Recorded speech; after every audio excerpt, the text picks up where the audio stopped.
On est un peu juste. Mais nous sommes avec celui qui est Alpha et l'Oméga. Vous savez, bien aimé, je crois que quand Dieu veut nous visiter, ne limitons pas. Laissons l'esprit agir. Là où est l'esprit et la liberté. Ce matin, je vis dans l'esprit qu'il y a comme un temps, une saison de Dieu. Et il y a comme l'esprit de la fête du Seigneur. Je crois que Dieu est réjoui ce matin. Vous savez, j'ai vécu des fois des cultes qui commençaient depuis le matin là-bas à Abidjan. À 8h, 8h30. Et à 17h, plus personne encore ne voulait partir. On était tous là. Dieu nous visitait tellement fort. Lorsque Dieu vient, lorsque Dieu est au milieu de son peuple, il fait tellement de bien à ses enfants. Il n'y a plus personne qui veut partir. Tu ne penses plus que tu as faim, tu ne penses plus à ce que tu Vous savez, même l'autre jour à Congénie, nous étions en France. C'est la première réunion qui était à mon initiative, que j'avais organisée là-bas en France. Nous n'étions pas nombreux. Mais Dieu est venu. Dieu était là. Et alors que nous avions commencé à 20h, 20h30, à 24h, on était tous là. On partageait ensemble. Mais personne ne voulait partir. Parce que quand Dieu vient, quand Dieu est au milieu de son peuple, la priorité des priorités. C'est lui que nous voulons adorer. Merci Dieu pour ces moments ce matin. Déjà la présence de Dieu. Bénissons son chant. Et nous avons vécu. Parce que Dieu siège au milieu des louanges de son peuple. Dieu monte au milieu des cris de son peuple. Dieu aime que son peuple le loue, que son peuple le célèbre, que son peuple l'adore. Nous devons être vraiment des adorateurs. Des filles qui l'adorent en esprit et en vérité. Des filles qui prennent plaisir à son bonheur à lui. Des filles qui prennent plaisir à rassasier son cœur de notre amour. C'est cela que Dieu cherche, des gens qui l'aiment, des gens qui l'adorent. Non pour ce qu'il est, non pour ce qu'il va te donner, mais parce qu'il est ton papa, parce qu'il est ton Dieu, et parce qu'il veut lui faire, parce qu'il veut lui bénir, parce qu'il veut remplir son cœur de ton amour. C'est cela la relation que nous devons avoir avec Dieu. Il faut arrêter de venir pour chercher que Dieu donne, parce que Dieu est amour et Dieu forcément va donner. Vous avez connu une maman qui met un enfant au monde et qui ne va pas le mettre au sein? À part si elle est malade à la mort, elle ne va peut-être pas pouvoir. Mais n'importe quelle maman qui accouche, maman tu as accouché, même le premier réflexe de l'enfant quand tu le places sur le sein, il vient, il cherche le sein. Parce que c'est ça notre Dieu, il est le créateur, c'est lui qui a fait ces choses, parce qu'il nous désire. Il désire que nous soyons comme ses enfants, il désire que nous l'aimions, il désire que nous l'adorions. C'est cela qu'il désire.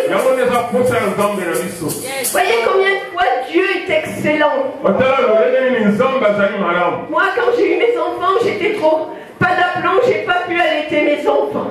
Mais par contre j'ai vu mes filles allaiter leurs enfants. Et toutes les mamans qui ont allaité le savent. Quand l'enfant crie, le sein de la maman commence à couler. Je sais pas, mais ça. Quand l'enfant crie, quand l'enfant a faim, la femme, sans même que l'enfant soit là, a une montée de lait et le lait coule.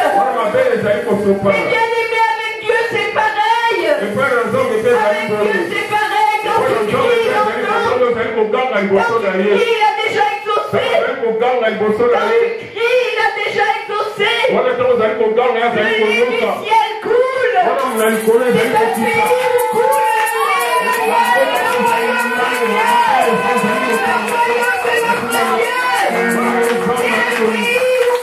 le lait c'est le désir de Dieu. Il est tellement grand, il est tellement bon, il est tellement excellent. Le désir de son cœur, c'est de te bénir. C'est de t'aimer. C'est que tu sois réconcilié avec lui.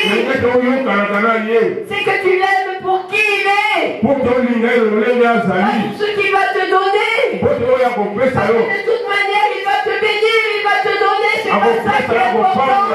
Ce qui est important, c'est le cœur à cœur. Ce qui est important pour Dieu, c'est que tu viennes dans ses bras d'amour. Ce qui est important, c'est que tu lui dises, Papa, je t'aime. Merci pour Jésus.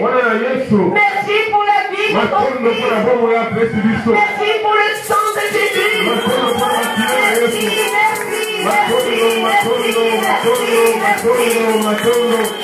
Bien-aimés, si nous venons là, c'est le rassemblement des saints.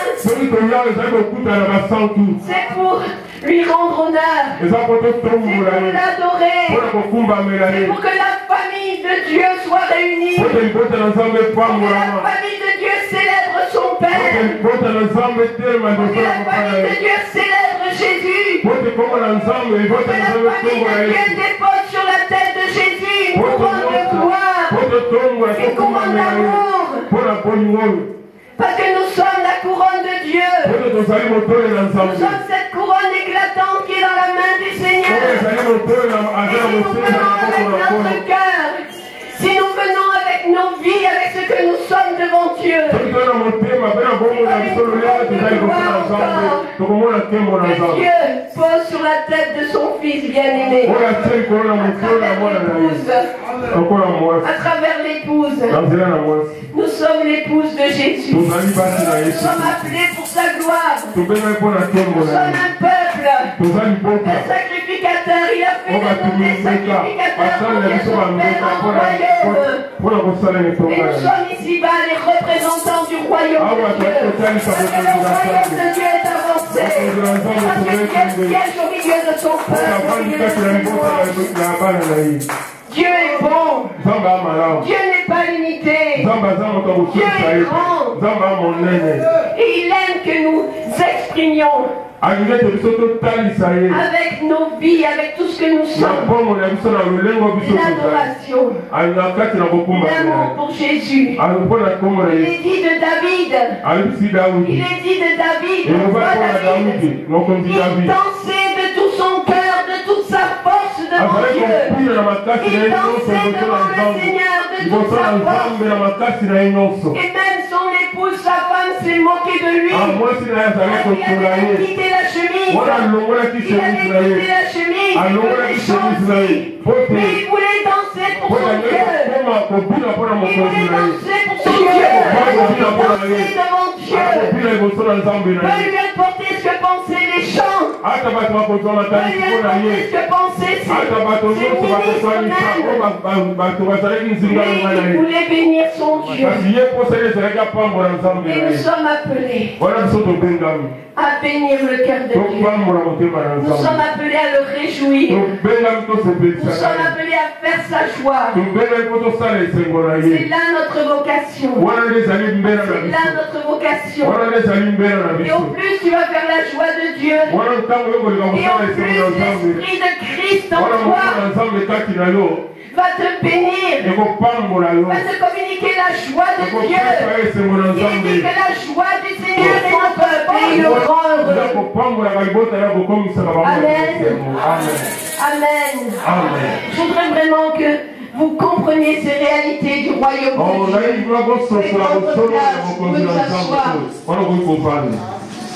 Vous savez, quand j'ai commencé commencer à être touchés par les gens qui sont à côté de leurs chaussures, à côté de leurs pompes, comme on dit chez moi. Des gens, des marginaux. J'ai vécu jusqu'à l'âge de 35 ans. Peut-être que vous voyez aujourd'hui, vous ne pouvez même pas imaginer la femme que j'étais quand Dieu est venu se révéler à moi. Je n'étais plus rien. J'étais une loque. J'étais détruite. J'étais en miettes. Je n'étais rien. La mort avait ravagé ma vie. Les ténèbres avaient ravagé ma vie. J'avais été pendant plus de 20 ans suicidaire. J'étais dépressive. J'allais d'hôpitaux en hôpitaux, d'hôpital en hôpital, de médecin en médecin, de psychiatre en psychiatre. Tous les spécialistes, tous les psy, je les ai vus, je les faisais, j'y allais. Les psychanalyses, les psychothérapies, les psychiatres. Je crevais dans ce monde. J'étais angoissée du matin au soir, du soir au matin, et les nuits encore. Parce que la nuit, Satan tourmentait ma vie. Parce que la nuit, j'étais tourmentée. Je ne pouvais pas dormir. Il n'y avait plus rien qui faisait. Ni un cachet, ni un comprimé, ni l'alcool, rien. Les occultes aussi. Les médiums, les féticheurs de chez nous, j'ai vu aussi. Ma famille, les médecins, ils m'avaient tous condamné. Ils m'avaient tous condamné. Et si ce n'était Dieu qui avait sa main sur ma vie, il y a longtemps j'aurais été morte et enterrée. Il y a longtemps j'étais morte. Mais Dieu est la vie. Jésus-Christ est la résurrection et la vie. Il est la résurrection et la vie. Et le jour où Dieu est venu, le jour où Dieu s'est révélé, j'ai connu, il est la vie. Il est la résurrection et la vie. La religion m'avait voué à la mort. La religion m'avait voué à la mort. La religion, la lettre peut être la lettre qui tue. La lettre peut être la lettre qui tue. Jésus l'a dit lui-même. Il a dit que la lettre tue. C'est l'esprit qui donne la vie. C'est l'esprit de Dieu qui rend cette parole vivante. C'est l'esprit de Dieu. C'est l'esprit de Dieu qui va mettre la parole dans ta vie. C'est l'esprit qui va te donner le réma. Tu peux lire la Bible. Vous savez, quand j'étais dans la religion, les prêtres, ils connaissaient la Bible, mais par cœur. Ils connaissaient depuis le premier verset de la Genèse jusqu'au dernier verset de l'Apocalypse. Ils connaissaient. Mais ils ne connaissaient pas celui qui est la vie. Ils ne connaissaient pas Jésus. Il n'avait pas été rempli par l'Esprit qui a ressuscité Christ entre les morts. Aussi longtemps que tu viendras à l'église, comme à une religion, aussi longtemps que tu vas venir, tu vas honorer Dieu de tes lèvres. Mais si ton cœur est éloigné de lui, c'est la mort qui va s'attacher à toi. Mais si tu viens pour l'adorer, si tu viens pour le rencontrer, si tu viens pour toucher son cœur, si tu viens pour poser ta tête sur le sein de Dieu, tu viens pour être près du Seigneur, tu viens pour lui dire ton amour, si tu viens pour être reconnaissant, alors son esprit va venir en toi, son esprit va te visiter, son esprit va te baptiser, son esprit va te guérir, son esprit va te libérer, son esprit va te libérer, c'est l'esprit de Dieu qui libère. Ce n'est pas un homme. Ce n'est pas un éminent, même plus grand serviteur. C'est l'Esprit de Christ. C'est le même Esprit qui a ressuscité Jésus d'entre les morts. Qui va venir. Qui va toucher ta vie. Qui va te libérer. C'est la parole de Dieu qui va ouvrir les yeux de ton cœur par l'Esprit du Seigneur. C'est la parole. C'est la vie. Le Saint-Esprit nous conduit dans toute la vérité. Il illumine les yeux de notre cœur. Quand tu médites la parole, quand tu es animé de l'Esprit de Dieu, la parole va te rendre intelligent. La parole va faire pénétrer la sagesse de Dieu au plus profond de toi. C'est la parole. C'est l'Esprit par la parole de Dieu. Soyons des disciples de l'Esprit de Christ. Soyons disciples du Seigneur. Là où est l'Esprit, c'est la liberté, c'est la vie. Si le Fils de Dieu nous a franchis, nous sommes réellement libres.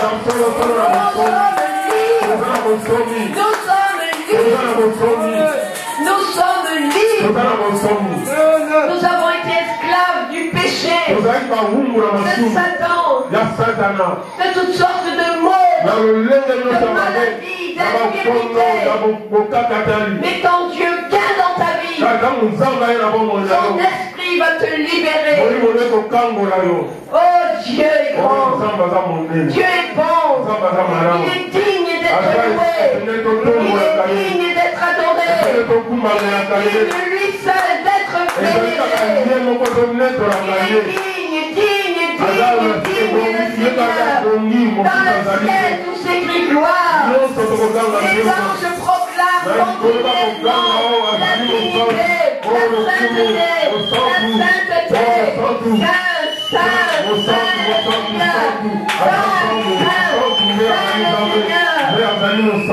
c'est par l'Esprit de Dieu. C'est par l'Esprit de Dieu. Là où est l'Esprit, et la liberté, et la vie. Nous sommes le peuple de Jésus. Nous sommes les fils et les filles qui vont transporter dans le royaume de son amour.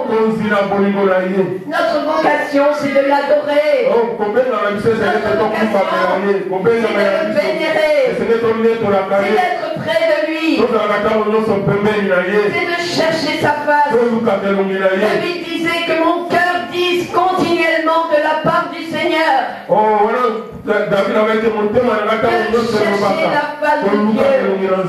De chercher la face de Dieu. Je me souviens, j'étais un jour aux États-Unis, dans le ministère d'une femme de Dieu qui avait marqué ma vie. Dieu m'a fait la grâce d'aller là-bas un peu comme Élisée, avec Élie. Je ne savais pas que dans le mois qui allait suivre ma venue là-bas, cette femme allait mourir. Et cette femme un jour était venue en France. Quand j'ai vu cette femme de Dieu, pour moi j'ai vu Dieu. J'ai vu la démonstration de Dieu. Cette femme était humainement, personne ne l'aurait choisie. Personne ne l'aurait choisie. Mais elle était ointe par le Seigneur. Elle était remplie, sa coupe débordée. Des fleuves d'eau vive jaillissaient de son sein. Quand nous entrions dans les locaux, nous étions une grosse assemblée ce jour-là. Mais après tu montrais, quand je suis allée là-bas dans son ministère, à peine j'ai franchi le seuil où il y avait l'autel. L'onction de Dieu était là. J'ai marché sous l'onction, j'ai pas tombé sous l'onction tellement la présence de Dieu était là. Cette femme était une adoratrice. Elle avait été missionnaire. Elle avait servi le Seigneur sur des terrains difficiles. Mais elle avait été comme un modèle pour moi. Ce que j'ai vu sur cette femme, j'ai dit à Dieu, je le veux, Seigneur. Je veux voir, je veux vivre de ta gloire. Je veux que le poids de ta gloire vienne aussi sur moi.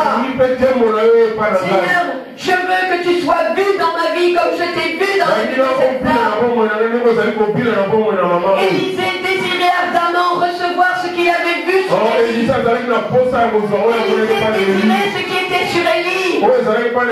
Il le désirait. Et malgré le cheminement, malgré les étapes, même Élie l'a amené comme en tentation pour qu'il quitte.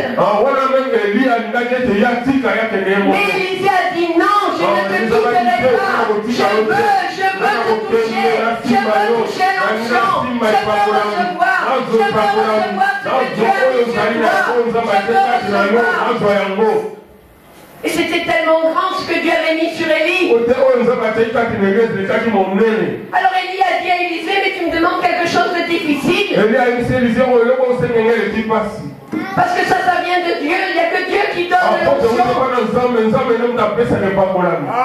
n'y a que Dieu. Mais Élisée a dit oui, je veux. Que demandes-tu? Élisée savait qu'il n'était pas suffisant pour réaliser autant qu'avait réalisé Élie. Élisée savait qu'il est petit. Élisée savait qu'il est rien. Élisée savait qu'il ne pourrait pas en faire comme Élie. Qu'il est limité par son humanité. Alors Élisée a demandé la double portion de l'onction qui était sur Élie. Bien-aimés, nous ne sommes pas suffisants. Nous ne sommes pas suffisants pour réaliser la vocation. Nous ne sommes pas suffisants pour aller par tout le monde. Jésus lui-même n'était pas suffisant. C'est pourquoi il a dit aux disciples. C'est pourquoi il leur a dit. Il vaut mieux pour vous que je m'en aille. Il vaut mieux pour vous que je retourne au Père. Il vaut mieux. Parce que le Saint-Esprit viendra. Et Jésus est celui qui aujourd'hui baptise le Saint-Esprit de feu. C'est Jésus. C'est Dieu qui nous baptise. Jean a dit de Jésus, je ne peux même pas délier les sandales, mais le Saint-Esprit, c'est lui qui va vous baptiser. Le Saint-Esprit de feu. Je crois que dans ce jour qui précède le retour de Jésus, nous avons besoin de recevoir la double portion de l'onction que Dieu a déversée au jour de la Pentecôte. Je crois que nous devons soupirer. Nous devons avoir soif. Nous devons chercher Dieu. Nous devons être affamés de Dieu. Désirer sa venue. Et avant qu'il vienne, nous sommes la génération qui sommes appelés à aplanir le chemin du retour de Jésus. Nous sommes la génération qui devons recevoir cette double portion afin qu'il se fasse au nom de son saint serviteur Jésus des signes, des miracles, des prodiges. C'est à travers toi, c'est à travers moi, c'est à travers nous tous ensemble. Nous devons tous prophétiser. Nous devons tous être comme la bouche de Dieu pour apporter la parole de Dieu, pour amener le conseil deEu. Témoigner que Jésus est la résurrection et la vie. Bien-aimés, je vous en supplie, au nom du Seigneur Jésus, revenez à Jésus, cherchez Jésus, cherchez le Seigneur, cherchez-le de tout votre cœur, de toute votre force. N'ayez pas honte de l'évangile, parce que c'est la puissance de Dieu pour le salut de quiconque croit. Il n'y a pas d'autre puissance. Il n'y a pas d'autre puissance que la parole, que l'évangile. C'est la croix. Paul disait, je prêche la croix, je prêche la croix, je prêche et j'annonce Christ, mort et ressuscité. C'est une folie pour le monde. Mais c'est la puissance de Dieu. C'est la seule puissance de Dieu. Pour que tu vives. Pour que tu communiques la vie. L'église de Jésus est appelée à porter la vie de Dieu. L'église de Jésus est appelée à être un vase d'honneur qui porte la vie de son Seigneur. Marie était une simple servante, une jeune fille, vierge. Dieu lui a envoyé un ange.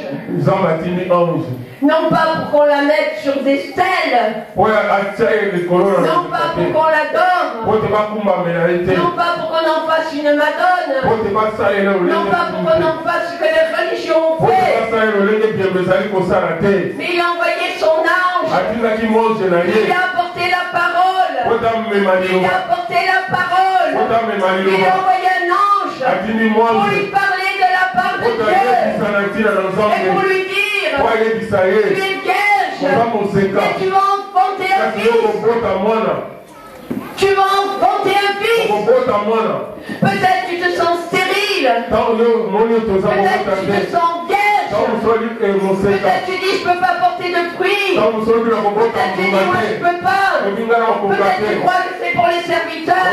Peut-être tu crois que c'est pour les évangélistes, pour les diacres.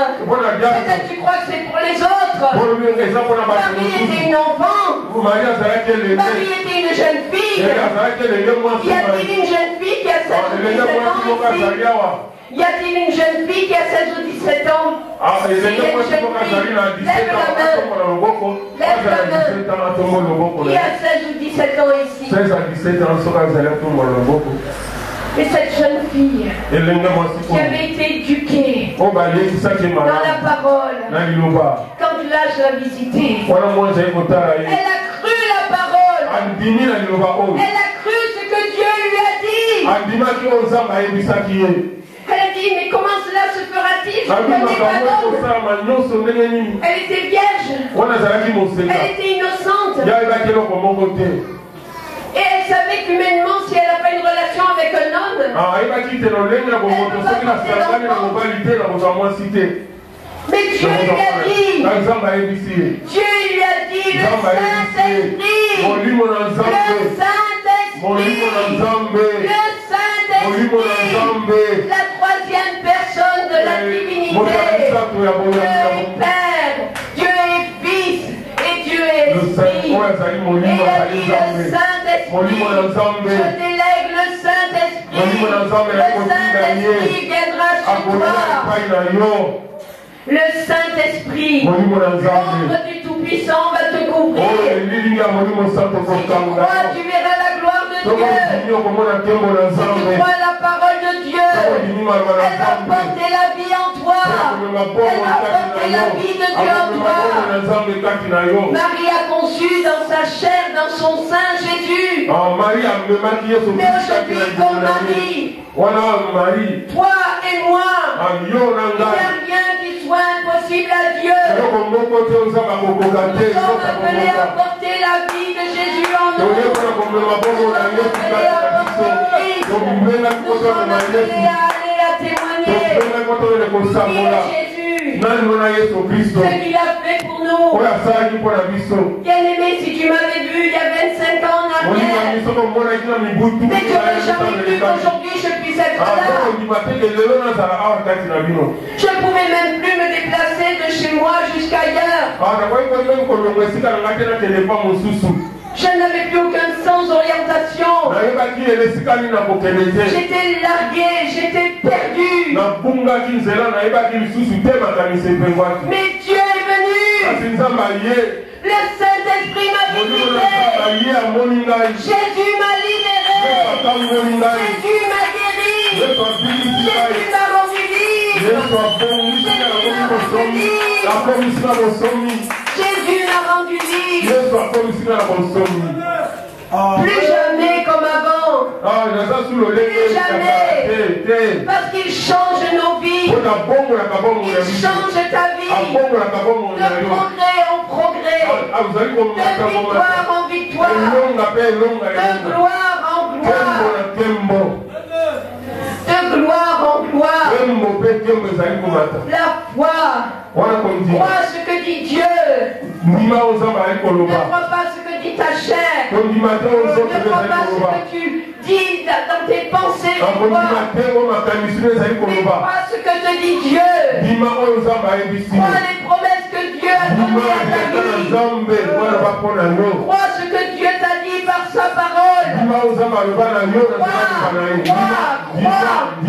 Ouvre ton cœur. Ouvre ton cœur. Crois ce que Dieu dit. Ne crois pas ce que tu vois. Ne crois pas tes sentiments. Mais crois la parole. Crois le Seigneur. Crois la parole de Dieu. Ce matin, j'avais dans le psaume 105 vraiment ça touchait mon cœur. Je ne savais pas que j'allais prêcher ça. Mais Dieu est Dieu. Moi, je suis attentive à ce que l'Esprit veut faire. Peu importe, je veux libérer l'onction. Je veux libérer le Dieu agit avec vous. Je ne suis pas docteur en théologie. Je suis pas venu t'apporter des connaissances intellectuelles. Je suis venu pour communiquer la vie.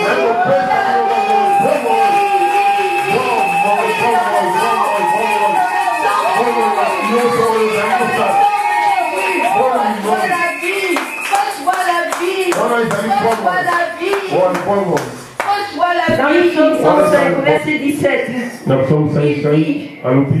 il envoya devant eux un homme, Joseph, vendu comme esclave. On chargea ses pieds de chaîne, son cou d'un carcan de fer, jusqu'au jour. Entends bien, jusqu'au jour où s'accomplit ce que Joseph avait annoncé. Joseph avait été dans son enfance prophète de sa propre vie. Joseph, quand il était enfant, il avait reçu des songes, il avait reçu des visions, il avait des révélations de la part de Dieu. Il était devenu prophète. Il avait dit ce que Dieu allait faire avec sa vie. Il avait annoncé, il avait prophétisé. Mais jusqu'au jour où la parole qu'il avait annoncée s'accomplit, il a été vendu comme esclave. On a chargé ses pieds de chaîne, son cou d'un carcan de fer. Et enfant, il avait prophétisé. Enfant, il avait cru Dieu. Marie avait cru Dieu. Et à la croix, son fils crucifié. À la croix, son fils est cloué. À la croix, son fils est pendu. À la croix, il est dégouli de le sang. Elle a reçu la promesse. Elle a serré dans son cœur cette parole. Et elle a vu cette parole être clouée sur la croix. Elle a vu dégouliner tout son sang. Une épée lui a transpercé le cœur. Une épée lui a transpercé le cœur. La chair de sa chair, son fils est mort. Mais elle a serré la parole dans son cœur. Elle a cru les promesses. Elle a cru son Dieu. Et au troisième jour, quand elle est venue au tombeau, le tombeau était vide. Alléluia. Alléluia. Alléluia. Il est vivant. Il est ressuscité. Il est la vie. Il est la résurrection. C'est la vie. La parole prononcée par l'Éternel montra que Joseph avait raison. Crois Dieu. Si tu deviens prophète de Dieu pour la parole que tu as reçue du Seigneur et que tu as annoncée montrera que Dieu est. Montrera, parce que la parole de Dieu jamais ne reviendra à lui sans avoir réalisé.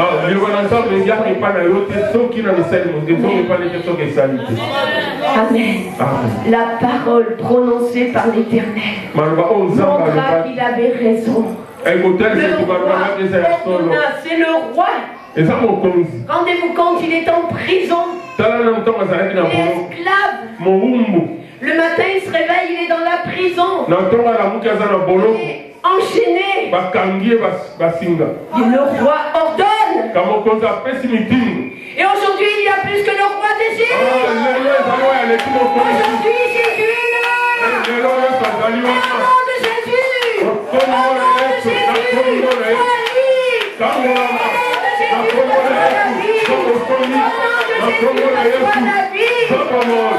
Au nom de Jésus. Jésus ordonne.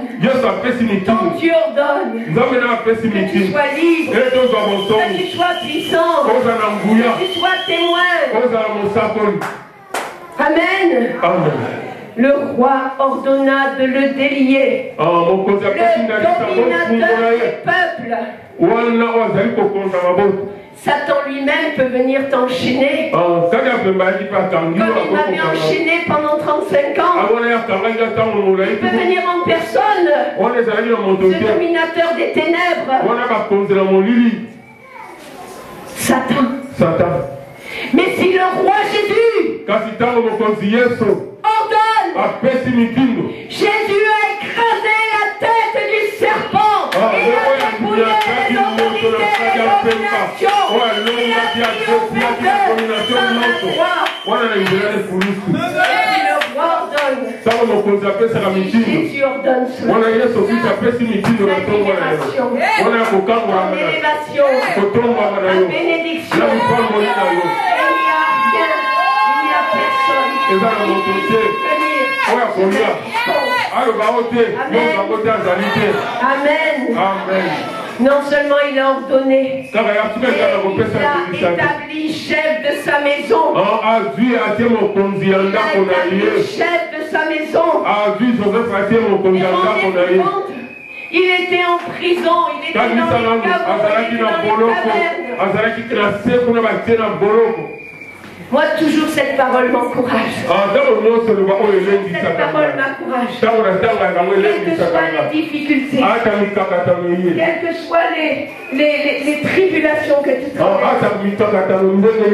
Pense à Joseph. Il était en prison. Le matin, il se réveille, il est encore en prison.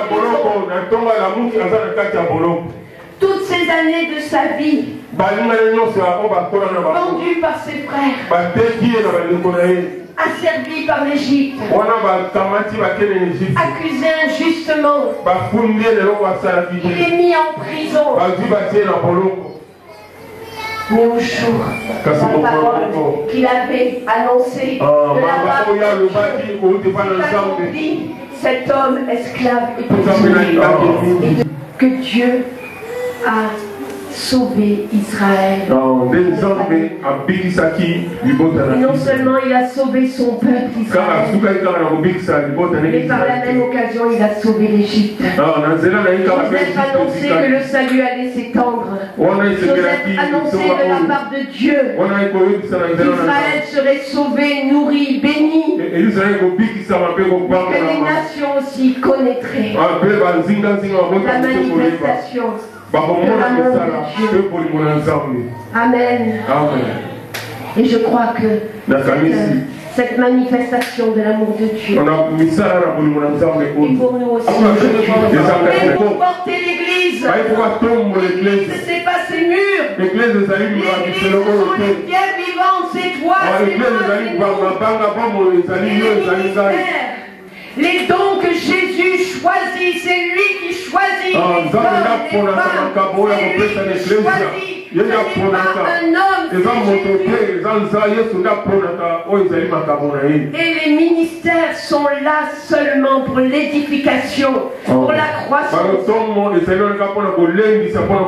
avant de monter ces murs, vous n'avez pas posé la pierre angulaire.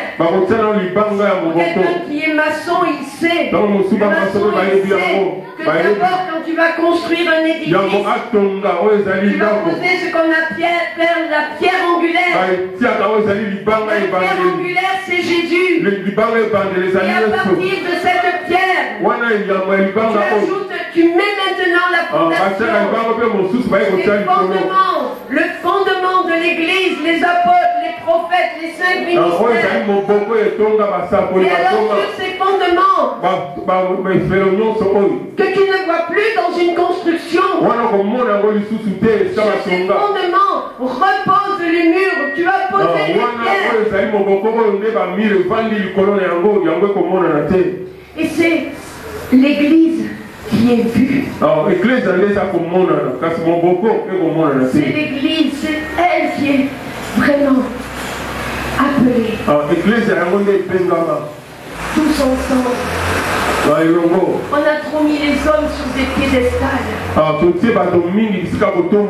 Et souvent même ça fait leur chute. Beaucoup ont chuté à cause de ça. Parce qu'on les a mis trop haut. Un seul est digne d'être élevé dans l'église, c'est Jésus. Un seul est digne d'être révéré, d'être adoré, c'est Jésus.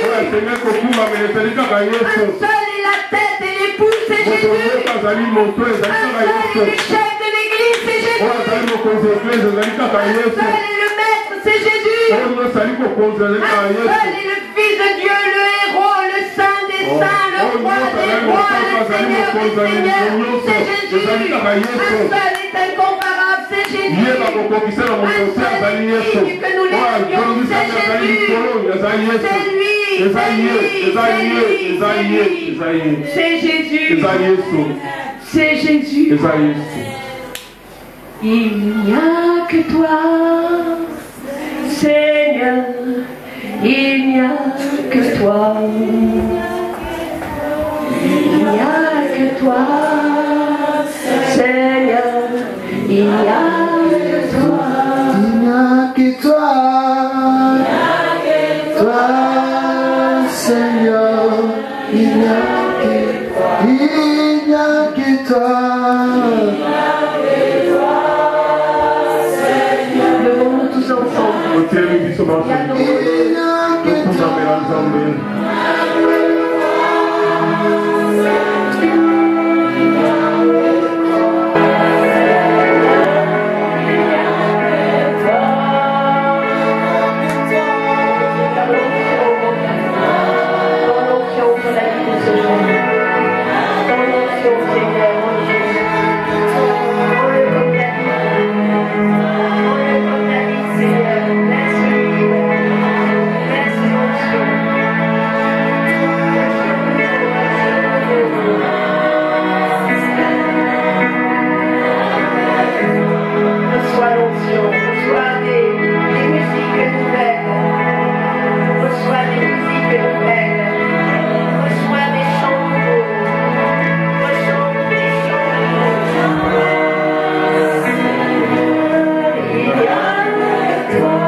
Touchez Dieu.